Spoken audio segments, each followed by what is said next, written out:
Hello students, Marathi वाक्यप्रयोग आणि कायमचे शब्दचिन्ह. Ready for dictation. अनपेक्षित विलंब, अनुसूचित जाती जमाती, अनौपचारिक चर्चा, अनौपचारिक पत्र कसेही असले तरी अपील करता येईल. अमर्याद विलंब, अंमलबजावणीची कार्यवाही, अंमलबजावणीची कारवाई, अंमलात असलेला, अंमलात असेल त्याप्रमाणे, अर्थसंकल्प मंजुरी, अर्थसंकल्पीय अंदाज, अवलोकन, अवलोकनासाठी सादर, अविरत प्रयत्न, असे असताना सुद्धा असे न केल्यास आणखी अशी विनंती आहे की आदेश देण्यात आले.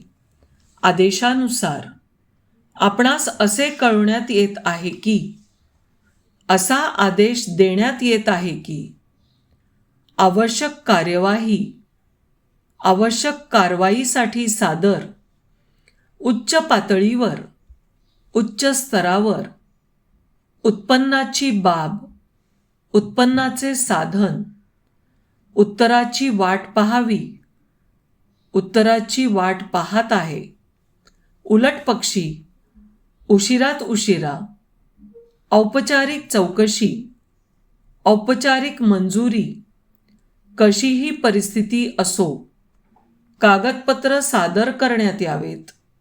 कागदपत्रावरून असे दिसून येते की का करू नये, गंभीर विचार करून, गंभीर विचार केल्यावर त्यानंतर असे ठरवण्यात आले आहे की ना घर ना दार, ना आई ना बाप, हिंदुत्ववादी, फेरबदल, माझी अशी समजूत आहे की माझ्या निदर्शनात आणून दिले आहे की वरील परिस्थिती लक्षात घेता अशी विनंती करण्यात येत आहे की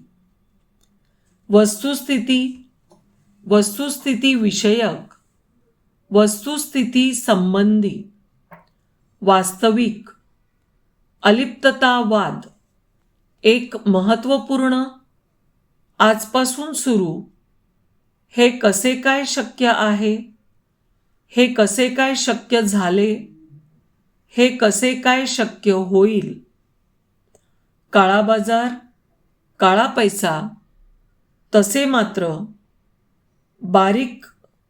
बारीक सारीक, अधूनमधून, दलित समाज, शस्त्रसंधी, शिफारस करण्यात यावी, विषयी खेद प्रकट करण्यात आला, वर्षारंभी, वयोमर्यादा, संक्षिप्तपणे, संक्षिप्त सूचना, सामान्य सभा, सादर कळवण्यात येते की सादर करण्यात यावे, संशय घेण्यास कारण नाही, कागदपत्र, हेतुपुरस्सर, लेखन सामग्री, विचारार्थ पाठवण्यात यावे, विचारार्थ पाठवण्यात येईल, स्वतःचे समाधान करून घेतल्यावर, सोबत, सुधारलेले, सुधारित, सीमाशुल्क, सार्वजनिकरित्या, शास्त्रशुद्ध. विद्यार्थ्यांनो, आपल्या या सर्व वाक्यप्रयोगांना वारंवार प्रॅक्टिस करा, त्यांचा सराव करा, जेणेकरून तुम्हाला शॉर्टहँड म्हणजेच लघुलेखन लिहिणे सोपे जाईल. धन्यवाद.